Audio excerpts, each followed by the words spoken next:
مرطب دير جل للبشرة الدهنية والدهنية المعرضة للحبوب والبشرة المختلطة المايلة للدهنية أو للجفاف. هو مرطب جل في منه حجمين، حجم 60 جرام بيكون تقريبا بسعر 90 جنيه. في منه كمان حجم تاني 200 جرام تقريبا في حدود 150 جنيه لأن الأسعار بتتغير.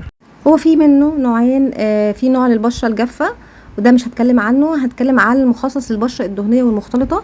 بيتكون من الالوفيرا، الهيالورونيك اسيد، البنسينول، خلاصه الروزماري، وكمان فيتامين اي وزيت خروع.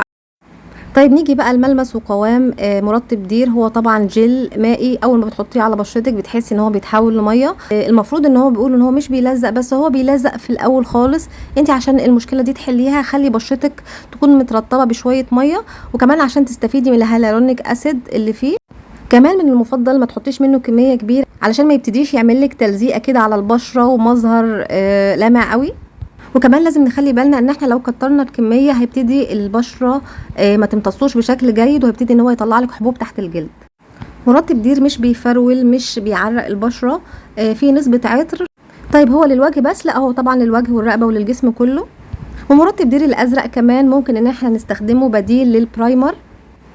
اما بقى بالنسبه لرايي في مرطب دير وجميع انواع المرطبات الجل اللي زيه، انا بطبيعتي بشرتي ما بتحبش قوي الملمس الجل، بحب الجل كريم، بحس ان بشرتي بتمتصه احسن. هما كاتبين عليه ان هو في مواد بتتحكم في افرازات دهون البشره الدهنيه، بس انا يعني ما شفتش في المكونات في حاجه واضحه وصريحه ان هي فعلا تقدر تتحكم في دهون البشره او انها تضيق المسام. فالحل المشكله دي لو انت جبتيه وحسيتي ان هو ما فاتكيش من النقطه دي، انت ممكن تستخدمي قبليه سيرم طبعا النيسيناميد او سيرم السالسيك اسيد مرتين في الاسبوع او 3 مرات في الاسبوع. طبعا الغسول بتاعه برده حلو قوي، بينظف البشره حلو قوي، استخدميه قبليه.